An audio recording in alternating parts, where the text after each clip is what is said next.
Hello friends, I'm Paul Shen from the YouTube channel Making Model A's Cool Again. Today we're working on Model T's Model A. This is a 1929 Ford Model A Roadster Model 40A, and today we're going to be changing the manifold gaskets on that motor right there. So to remove the manifold and leave it attached to the exhaust pipe, because we don't know if we have to break this connection yet or not, so I'd rather not if we don't have to. So we're going to go ahead and take the fuel line off, rotate that around. You can do that. Take the linkage off. I'll pull the choke rod off, and then we're going to use our 11/16 on a extension, and we're going to take the bolts loose and see if the whole manifold just comes off in one piece like it should. That'd be beautiful. Get to work. All right, get to work, jerk.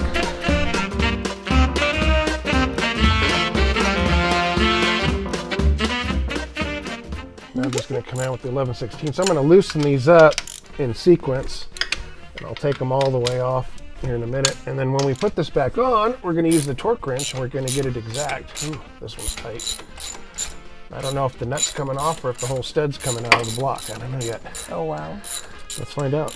Oh, it's just whole stud's coming out. Is it? Oh, yeah. Oh, man. That's okay. No, it's no big deal. Stud can come out. Oh, somebody put some thread letter goer stuff on there. Okay, fine. Grab a rag off the bench, please. You got it. There we go. So much for not wanting to scratch up. Yeah, you know what? That didn't work out, did it? Well, if we're working on a show car right now, I'd be freaking out. Yeah, if it was one of yours, you'd be like, ah! My car. I don't have a show car anymore. You know what? Now that I sold the two-door sedan. Right there. That's not a show car. Ribbon. Oh, it won at Concours, yeah, but no big deal. All right, here we go. There we go. Oh, hey, it had the rings. I'm impressed. All right. You're fine. Yeah, they all fell out. So now I know they weren't stuck in there, and a bug flew out. I don't know how that happened. A bug flew out? Yeah, oh my seriously. God, you're living a bug's life in there. I guess. So that bug is higher than Willie Nelson right now. Oh, the light. Well, let's see. These are the manifold gaskets I don't really like, but you know what? I can see right now where it was leaking on the back of number 4. Was leaking on the back of number 2. So there's your exhaust leaks, and it looks like by the corrosion, this is where the intake leak was, right here. So these were definitely leaky. Let's get these off of there. Not good. Unless I'm behind. You need a knifey of some sort? Oh yeah, we're gonna need a scraper. We're gonna have to clean this all up.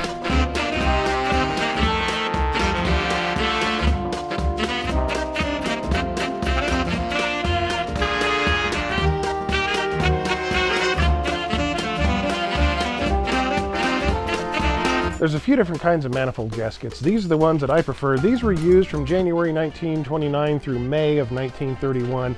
These have absolutely the best seal. I also like to use the gland rings. There's a lot of controversy whether or not to use gland rings, whether or not you actually need them. The answer is yes, you do. And clean it up with some lacquer thinner. Nice. So what I do is I take a sock and I put it on, but not quite all the way. Yeah. Then you take the end and then you tuck it in like that. You make a little puppet. Hey, what's up? And then you use that with some lacquer thinner on it. Nice. Did I do it right? Close. Close. Your puppet has a cleft palate. Look at There you go. Now your puppet's going to be... how dry I am. All right. We got a pretty darn nice surface to work with now. Cool. Okay. I'm going to get some cardboard so we can go... Looking pretty nice. All right, you ready? I think so. Get your hand out of there. It's going to get on. Oh, then it's not going to stay where it needs to be. Move. Oh, that's not going to stay. It's all right. That's okay. It's close enough. There. Wow. Complete. See how pretty that looks? Oh, fudge. Little fuel. Oopsie. You jiggled the handle. All right, that's good. We'll let that dry real quick. Then that way that won't rust. When we put the new stuff on there, you'll be all perfect. It's a brand new motor. Yeah, sure. Let's go with that. You've been sniffing too much lacquer thinner. I'm gonna put the lid on now. Party time. So while I'm waiting for the paint to dry, what I'm going to do is check the manifolds for flatness. Now, number 1, I want to make sure that there's no difference between the exhaust and intake ports. Number 2, I'm going to check to make sure that there's no sagging on the exhaust port on number 4. I'm just using a straight edge here because it's going to be close enough for this project that we're doing. If you want to see how to exactly check a manifold for flatness, I did a video that contains that information. I'll link to it right here.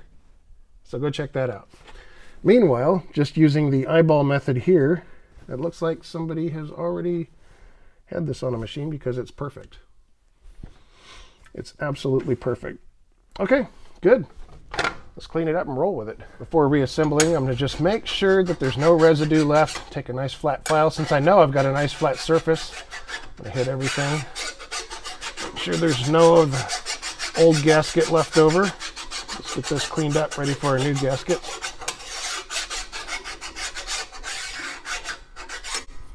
Ooh, look at that. Perfect. Those of you that have been watching my videos for a while have already seen this. So I like to take a little lacquer thinner, clean these up, make sure there's no oil deposits left on them from manufacturing process. Since the Model A engine block is kind of porous, I like to use a little bit of Mega Copper on the engine block side only. I don't put any of this on the manifold side, just the engine block side.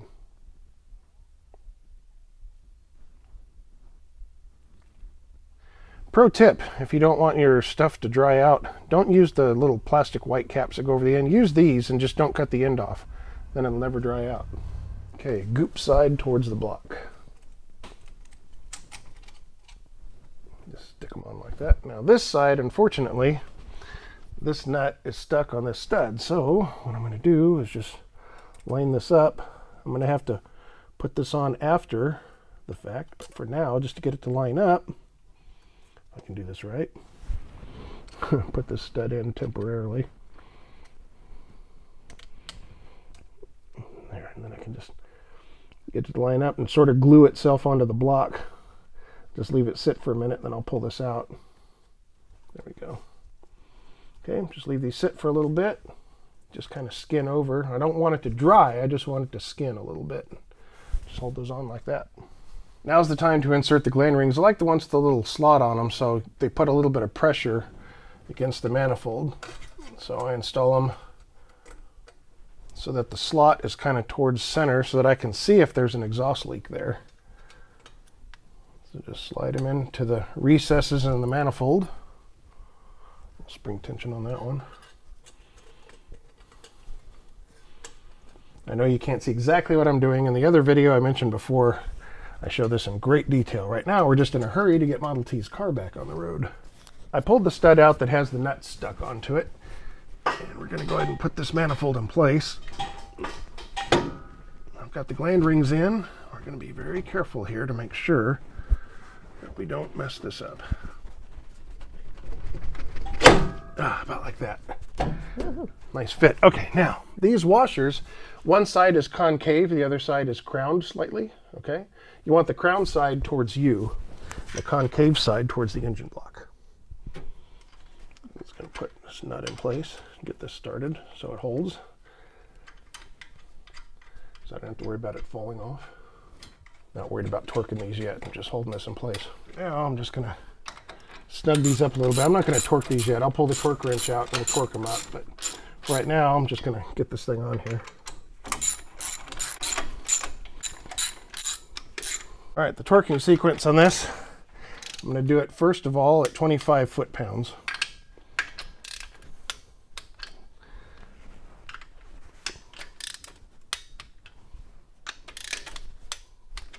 Okay, now I'm going to crank it up to 30 foot-pounds.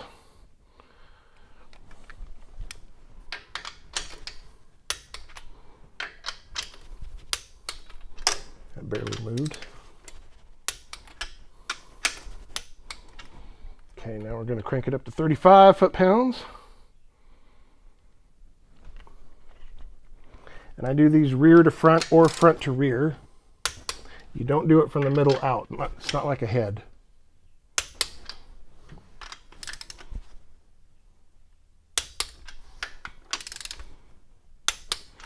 Okay, now here comes the controversial part. You ready? Yeah. I torqued these to 40 foot-pounds. Yeah. What's Initially. controversial about it? That's a lot. Yeah. But the reason is that stuff's going to squish. You want these to come loose? No, you do not. So I torque them to 40 foot-pounds. Right there. I can still do it with one finger. It's not like it's that tight. The other controversial part is using an extension on my torque wrench. People say you can't get the proper torque using an extension. You can if you use your other hand to support it. There it is. Ta-da! See, now we just got to put all the stuff back on and done. Yeah.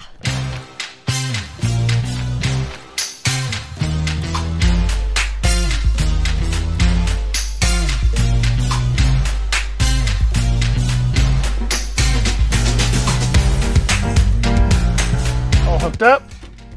Should be ready to go. Let's see if it starts. Open the door. Unlike other YouTubers, I don't run my car in my garage with the door closed. Woo! Yeah. Sounds good.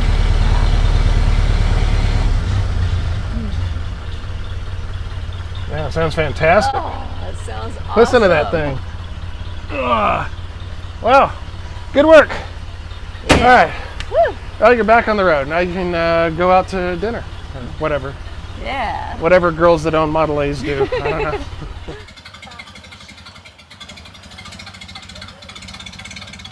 Nothing to see here, just two cool people out doing cool people things. Woohoo! This is awesome. Bouncy, bouncy. People were asking why I'm going to change the tube shocks out for the stock shocks. If you ride in the car, you'll know why. Like, woo! Little bouncy, yeah. It's a bouncy house. It is. On wheels. Yeah, so after we switch to the stock shock absorbers, that ride will improve quite a bit. Coming to Paul's channel soon. Yeah. You know, the tube shocks are okay on the 4-doors, the heavier cars, but on the real light cars like the Roadsters, they're too stiff. They don't work well, in my opinion. That's just my opinion, which is worth what it just cost you just now. Nothing. People have asked me in the comments, why did you sell the 2-door sedan? That car was perfect. You could drive it anywhere. It was fully sorted and done. Why? Why sell it? To make room for this? Well, because that. Look over there. That's why. My face hurts from smiling too much again. So, I've also been asked by a friend, have you had a moment yet where you woke up in a cold sweat and said, oh my God, what have I done? And the answer is yes. Yes, I did. What have I done? Well, then I looked over and I saw this woman enjoying this Model A, and then I'm like, yep, totally worth it. I don't miss it.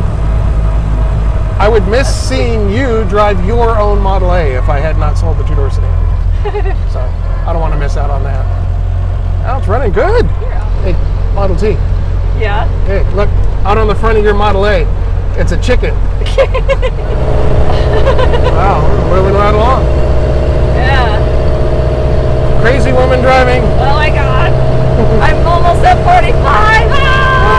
Ah! Model T is going to put gas in her Model A now. Yeah, got paparazzi out here taking pictures of the car. So 1929. 1929. A very nice car. Thank you. 87, Yeah, right? yeah, it'll eat that. Okay. It's got all the correct dinosaur juice vitamins and whatnot. All the vitamins and minerals, yeah. All right. Okay, we're downhill, long downhill engine braking and no popping so far. Yeah. So I'm going to call it a fix. Say we did it. We did it. Look at all There's some those poppies right there. Look at Oh that. my gosh. That's the state flower right there. Whee! Drive it like you know how to fix it. Alright, we're almost home, so we made it. Thank you for not crashing. We're not home yet. Not yet, but almost. Make sure to tune in next time if you want to see more of Roadie and Model T. There's going to be a lot more coming up. More fixes, more fun in the car. Yeah. They're not all about fixing. Yeah. I mean, you get to have fun in them too. Yeah. So that's what we're doing right now. Thanks for watching. Catch you on the next video.